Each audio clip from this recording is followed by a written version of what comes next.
Lors d'un dîner de famille, ma mère m'a mis à la porte. « Tu n'auras jamais l'héritage », a-t-elle dit. J'ai souri gentiment et lui ai montré combien d'argent j'avais sur mon compte bancaire. C'était censé être une fête. Ma grand-mère avait 90 ans et toute la famille s'était réunie chez elle pour célébrer l'événement. Elle se reposait dans l'autre pièce, elle se fatiguait facilement ces jours-ci, mais elle avait été heureuse de voir tout le monde plus tôt. La table de la salle à manger était pleine de nourriture, les boissons coulaient à flot et les conversations allaient bon train entre les proches qui se retrouvaient.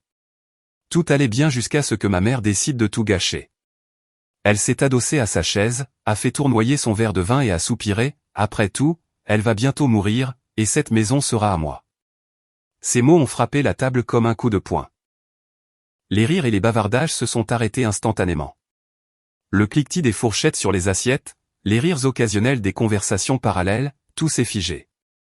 J'ai tourné la tête lentement, pensant que j'avais peut-être mal entendu, mais la façon suffisante dont elle l'a dit, la façon dont elle cachait à peine sa satisfaction, m'a retourné l'estomac. « Tu es sérieuse ?» ai-je demandé. Elle m'a regardé, confuse. « Quoi ? Ce que tu viens de dire. Tu attendais que grand-maman meure pour pouvoir prendre sa maison. » Elle a ricané, en agitant la main. « Oh, ne fais pas ton cinéma. Je ne fais que constater l'évidence. Elle a assez vécu. Il est temps. » Je sentais la tension dans la pièce. Ma tante, sa sœur cadette, était devenue pâle. Mes cousins échangeaient des regards, leurs yeux s'écarquillant. Même les amis de la famille qui étaient présents se sont agités inconfortablement sur leur siège. J'ai repoussé mon assiette.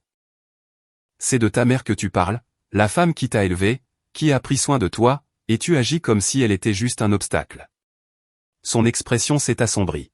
« Oh, arrête de me casser les pieds.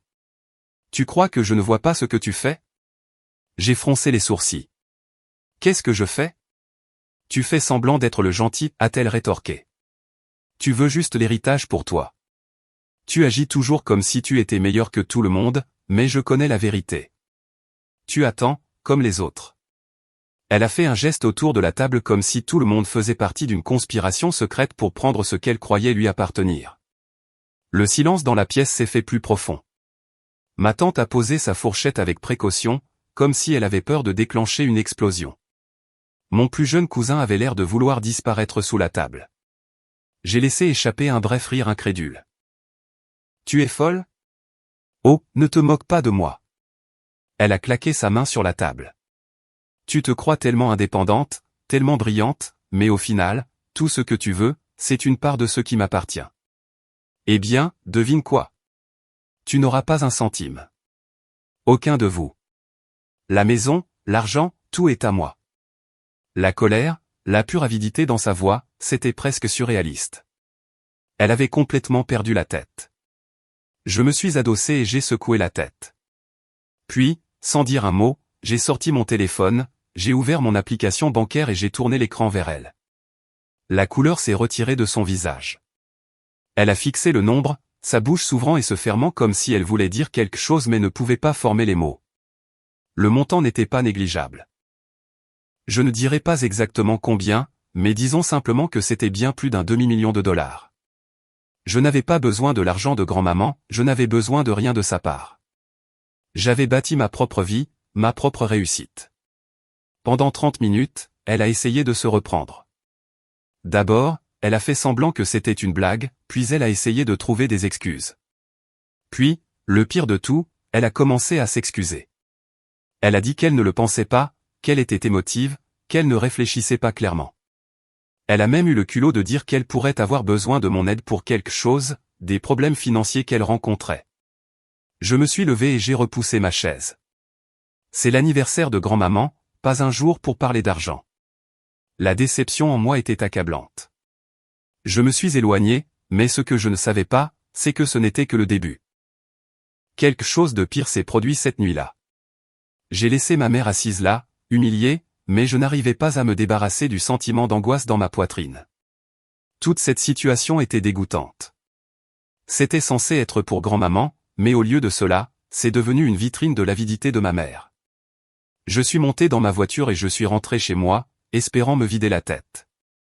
Quelques heures plus tard, j'étais allongé sur mon canapé, en train de faire défiler mon téléphone, quand ma cousine Émilie m'a appelé. « Jonathan, tu dois revenir » a-t-elle dit, sa voix urgente. Je me suis assis. Que s'est-il passé? C'est grand-maman? Il y a quelque chose qui ne va pas? Je n'ai même pas raccroché avant de prendre mes clés et de retourner à la maison. Quand je suis arrivé, le salon était un gâchis. Ma tante faisait les 100 pas, mes cousins chuchotaient entre eux, et ma mère, elle était introuvable. Je me suis précipité dans la chambre de ma grand-mère. Elle était toujours au lit, mais quelque chose n'allait pas. Elle avait l'air faible, plus pâle que d'habitude. Ma tante était agenouillée à côté d'elle, lui tenant la main. « Que s'est-il passé ?» ai-je demandé. Ma tante a levé les yeux, ses yeux rouges. Elle s'est effondrée juste après ton départ. Elle allait bien, et puis soudain, elle s'est tue. Mon cœur battait la chamade. Vous avez appelé une ambulance? Bien sûr, il devrait être là d'une minute à l'autre. Je me suis retourné et j'ai regardé autour de la pièce. Où est maman? Personne n'a répondu. C'est alors que j'ai réalisé qu'elle était partie. Les ambulanciers sont arrivés et ont emmené grand-maman à l'hôpital. J'ai fait le trajet avec ma tante, mon esprit tourbillonnant tout le long du chemin. Ce ne pouvait pas être une coïncidence. Ma mère agissait comme une folle, et maintenant, au moment où elle réalisait qu'elle pourrait ne pas obtenir ce qu'elle voulait, la santé de grand-maman a pris un tournant. Nous avons eu de mauvaises nouvelles à l'hôpital. Grand-maman avait été victime d'un accident vasculaire cérébral. Ce n'était pas grave, mais à son âge, tout problème médical était dangereux. Les médecins ont dit qu'elle avait besoin de repos, mais qu'elle survivrait. C'est alors que ma mère est finalement apparue, entrant dans la salle d'attente comme si rien ne s'était passé. Elle ne pleurait pas, elle n'était pas paniquée, elle avait juste l'air irritée. Je me suis approché d'elle. « Où étais-tu passé ?» Elle a cligné des yeux. « Qu'est-ce que tu veux dire ? Grand-maman a fait un AVC et tu as disparu ?» Elle a ricané. « Oh, s'il te plaît, j'avais juste besoin de prendre l'air. » Je ne l'ai pas cru une seconde. J'ai regardé ses mains, et c'est alors que j'ai remarqué quelque chose. Ses ongles, il y avait du rouge dessous, pas du vernis à ongles. Autre chose. Du sang. Je lui ai attrapé le poignet. « Qu'est-ce que tu as fait, bon sang ?» Elle a retiré son bras. « Lâche-moi. » La pièce s'est tue. Ma tante s'est levée. « Qu'est-ce qui se passe ?» J'ai regardé ma mère. « Qu'est-ce que tu as fait ?» Elle a levé les yeux au ciel. « Tu es dramatique. » J'étais juste dans la cuisine. Je me suis coupé, d'accord? Mais quelque chose dans son visage m'a dit que ce n'était pas toute l'histoire. L'infirmière est entrée et a dit que nous pouvions voir Nana maintenant. Quand nous sommes entrés dans la pièce, elle était réveillée mais faible. Elle a regardé ma mère, et quelque chose a scintillé dans ses yeux. De la peur. Je me suis approché.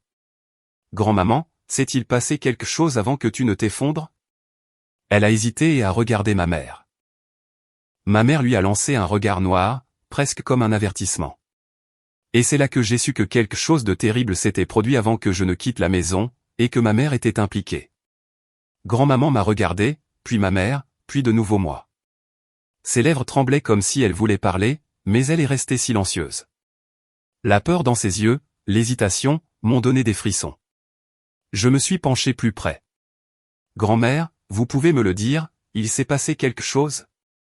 Elle a ouvert la bouche, mais avant qu'elle ne puisse dire quoi que ce soit, ma mère a soudainement éclaté en sanglots, forts, dramatiques, cherchant l'attention. « Oh, je n'arrive pas à croire que ça arrive. » Elle a saisi la main de grand-maman et l'a serrée, sa voix tremblant. « Maman, je t'aime tellement.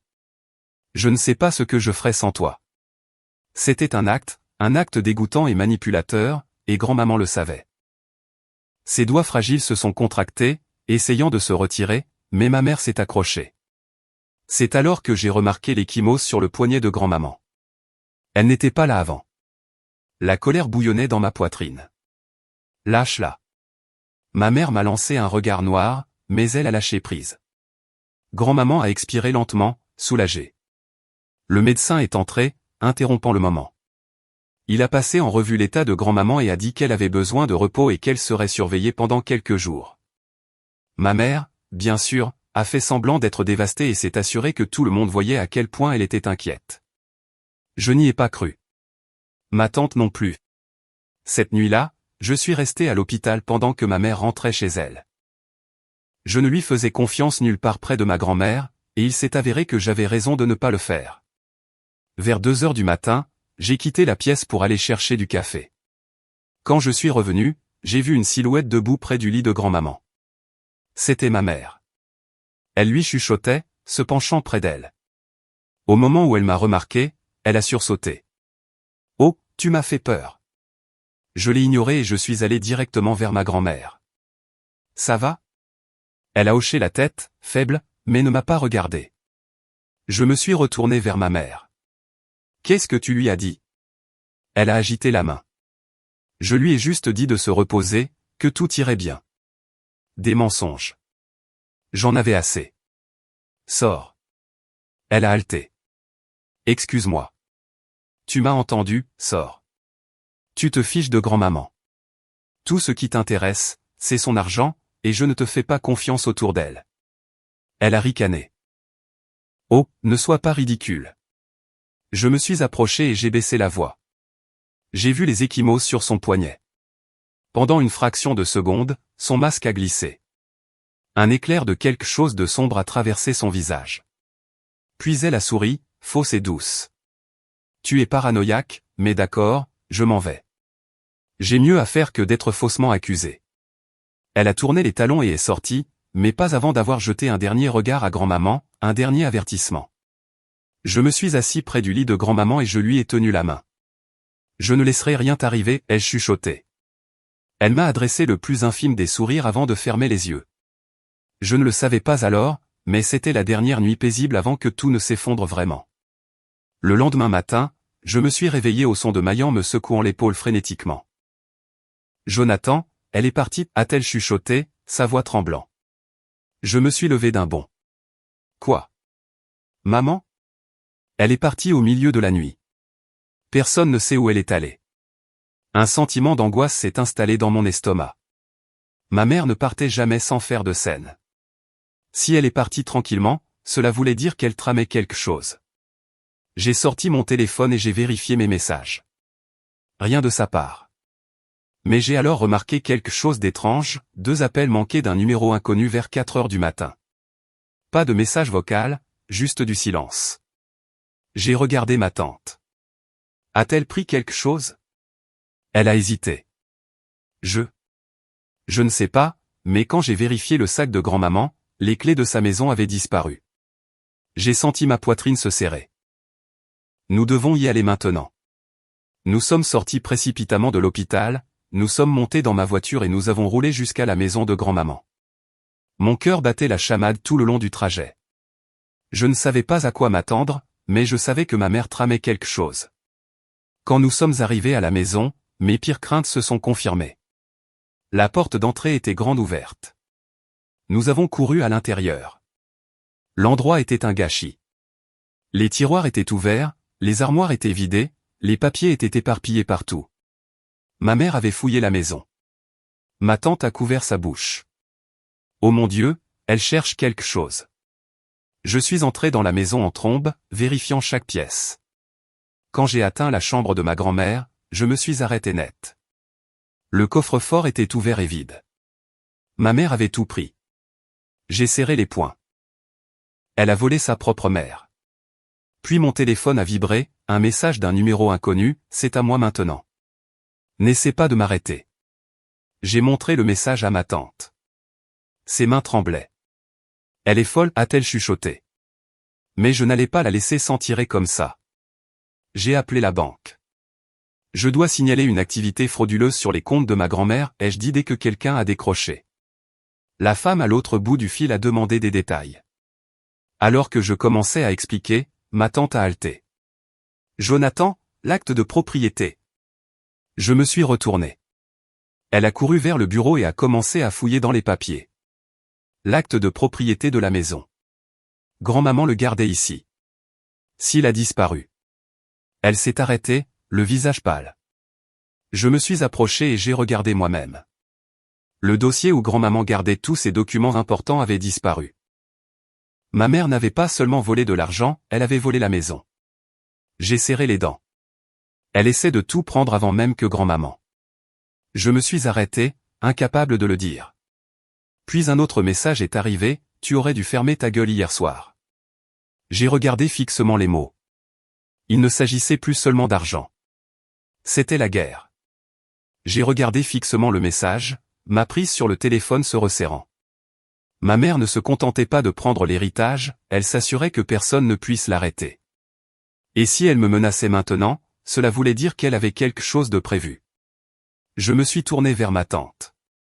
Nous devons aller voir l'avocat maintenant.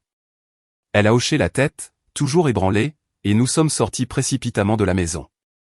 Sur le chemin, j'ai appelé l'avocat de grand-maman, un homme nommé Monsieur Callaway, qui s'occupait de sa succession depuis des années. Il a accepté de nous rencontrer tout de suite. Quand nous sommes arrivés, il attendait déjà dans son bureau, en train de parcourir des dossiers. Dès qu'il nous a vus, il a froncé les sourcils. « Jonathan, j'allais justement vous appeler. » Je me suis assis. « Il s'agit de ma mère, n'est-ce pas ?» Il a soupiré et a fait glisser un document sur le bureau. « Elle est venue ce matin. » J'ai pris le papier et je l'ai parcouru. C'était une demande de procuration. Elle essaie de prendre le contrôle légal des finances de grand-maman, ai-je dit, ma voix s'élevant. Callaway a acquiescé. Elle a affirmé que votre grand-mère n'était plus mentalement capable de gérer ses propres affaires. Elle voulait que je la signe. Mayan a halté. Dites-moi que vous ne l'avez pas fait. Il a secoué la tête. Bien sûr que non. Je connais votre grand-mère depuis des décennies, et je sais qu'elle est toujours saine d'esprit. Mais votre mère était insistante. Quand j'ai refusé, elle est partie précipitamment, et maintenant que je vous vois ici, je suppose qu'elle ne s'est pas arrêtée. Je lui ai tout raconté, comment elle a volé dans la maison, comment elle a disparu et comment elle m'envoyait maintenant des menaces. Le visage de Callaway s'est assombri. C'est plus grave que je ne le pensais. Si elle falsifie des documents ou trouve un autre avocat moins éthique que moi, elle pourrait prendre le contrôle de tout avant même que votre grand-mère ne meure. Un frisson m'a parcouru l'échine. Ma mère n'était pas seulement impatiente, elle était désespérée. Juste à ce moment-là, mon téléphone a vibré à nouveau. Un autre message du numéro inconnu, vérifie ton appartement. Profite de la surprise. J'ai bondi de ma chaise. Mon appartement. J'ai attrapé le bras de ma tante. Nous devons y aller maintenant. Nous avons couru jusqu'à mon appartement, et dès que nous sommes arrivés, j'ai su que quelque chose n'allait pas. La porte était entr'ouverte. J'ai hésité une demi-seconde, puis je l'ai poussée. La vue qui m'a accueilli m'a donné la nausée. Mon appartement avait été saccagé. Les meubles étaient renversés, les tiroirs étaient sortis, les vêtements étaient arrachés de mon placard. Mon ordinateur portable avait disparu. Mon coffre-fort, où je gardais des documents personnels, était ouvert et vide. Puis j'ai remarqué quelque chose de pire, le mur, écrit en grosses lettres rouges, maculées et irrégulières, tu aurais dû rester en dehors de ça. Ma tante m'a attrapé le bras. Jonathan, il ne s'agit plus seulement d'argent. Elle est dangereuse. J'ai expiré lentement, essayant de rester calme, mais mon cœur battait la chamade. Ma mère avait engagé quelqu'un pour cambrioler ma maison. Elle ne jouait plus seulement à des jeux juridiques, elle me menaçait, et je n'allais pas la laisser s'en tirer comme ça. J'ai sorti mon téléphone portable et j'ai composé le 911. Ici Jonathan Carter. Je dois signaler un cambriolage, et j'ai de fortes raisons de croire que je sais exactement qui est derrière ça. Ma mère se tenait là, serrant les papiers de déshéritage, son visage pâle comme un linge. Le poids de ce qui venait de se passer commençait enfin à l'accabler. Elle ne perdait pas seulement l'accès à l'argent de Nana, elle perdait tout. Mayan a croisé les bras. On dirait que tous tes stratagèmes n'ont servi à rien. Vous ne pouvez pas faire ça, a murmuré ma mère, en secouant la tête. Ce n'est pas juste. J'ai fait un pas en avant. Juste? Tu veux parler de justice après avoir traité grand-maman comme un fardeau, après l'avoir volée alors qu'elle était encore en vie, après avoir essayé de nous voler tous? Elle a ouvert la bouche pour argumenter, mais l'avocat l'a interrompu. Jonathan a raison. C'était entièrement la décision de votre mère. Légalement documentée. Avant sa mort. Il n'y a rien que vous puissiez faire. Ses mains tremblaient alors qu'elle serrait le papier, le scrutant comme si elle espérait trouver une faille. Ce n'est pas possible. Il doit y avoir une erreur. Ma deuxième tante, qui avait pris l'avion la nuit précédente, a laissé échapper un rire froid. Non, l'erreur a été de croire que tu pourrais t'en tirer. Tu t'es assise là à attendre que maman meure pour pouvoir tout prendre. Tu l'as traité comme un obstacle, pas comme un membre de la famille. Eh bien, félicitations, tu as obtenu ce que tu voulais. Elle est partie, mais devine quoi? Il ne te reste rien. La bouche de ma mère s'est ouverte et fermée, mais aucun mot n'en est sorti. Je n'en avais pas fini. Nous n'avons peut-être pas pu t'empêcher de la traiter comme une ordure de son vivant, mais nous n'allons certainement pas te laisser en profiter. Ma mère a laissé échapper un rire bref et amer. Oh, alors quoi? Vous pensez tous que vous le méritez plus que moi, c'est ça? Elle m'a pointé du doigt. Monsieur le bien-pensant avec son compte bancaire fantaisiste. Tu crois que tu peux juste me virer de la succession de ma propre mère? J'ai souri. Je n'ai pas besoin de l'argent de Nana. Je n'en ai jamais eu besoin. Mais je vais te dire une chose, tu n'en auras pas un centime non plus. Puis l'avocat a repris la parole, sa voix calme mais ferme. Je dois également vous informer que, conformément à la dernière demande de votre mère, vous devez quitter sa maison immédiatement. Toute nouvelle tentative de revendiquer la propriété sera accueillie par une action en justice. Silence. Un silence complet et suffocant. Ma mère a commencé à secouer la tête, sa respiration se faisant courte et saccadée. Non, non, non, non. Vous ne pouvez pas me virer de ma propre maison. Ma première tante lui a lancé un regard noir. Ce n'est pas ta maison. Ça ne l'a jamais été. Vous vous êtes tous retournés contre moi, a-t-elle crié. Vous. Avant qu'elle ne puisse finir, ma deuxième tante a arraché les papiers de ses mains et les a déchirés en deux, pas les papiers légaux, les copies que ma mère avait apportées, ce qu'elle pensait pouvoir utiliser pour manipuler la situation. On dirait que tu n'as plus aucun argument, a dit froidement ma tante. Le visage de ma mère s'est tordu sous l'effet d'une rage pure. Vous croyez que j'ai besoin de l'un d'entre vous? Très bien.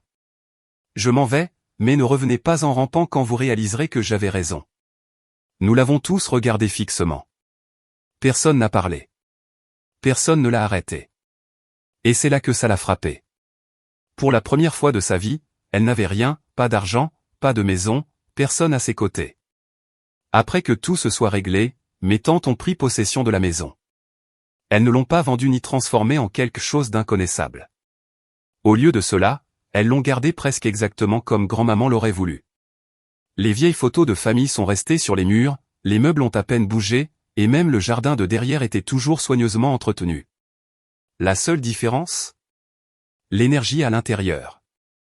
Ce n'était plus une maison remplie de tension, d'avidité ou de ressentiments chuchotés. C'est redevenu une maison, un endroit où nous pouvions tous nous réunir, non pas par obligation, mais parce que nous le voulions vraiment. Maintenant, toutes les 2 semaines, mes tantes m'invitent à venir. Parfois, c'est juste pour prendre un café, parfois pour un dîner complet. Mes cousins viennent souvent, et lors d'occasions spéciales, nous sortons les vieilles recettes de grand-maman et nous cuisinons ensemble. C'est drôle, après toutes les querelles au sujet de la maison, elle a fini exactement là où elle devait être, non pas avec une seule personne qui la gardait jalousement, mais avec la famille, partagée, comme grand-maman l'aurait voulu. Et ma mère? Elle a trouvé un homme avec de l'argent, mais d'après ce que j'entends, pas autant qu'elle l'espérait. Elle vit avec lui maintenant, apparemment en essayant de retrouver la vie qu'elle pensait mériter. Je ne la surveille pas, mais j'entends des choses de temps en temps par le biais de la famille élargie. Elle n'a pas changé, toujours aussi amère et manipulatrice, mais la différence est que plus personne dans la famille ne l'écoute. Elle est à l'extérieur maintenant, et je pense que c'est ce qui la dérange le plus, pas de perdre la maison, pas de perdre l'argent, mais de perdre le pouvoir qu'elle pensait avoir sur nous. Mes tantes ont eu la maison, et notre famille, la vraie famille, a pu passer à autre chose sans que son poison ne nous tire vers le bas. Et honnêtement, je pense que c'est le meilleur héritage que nous aurions pu demander.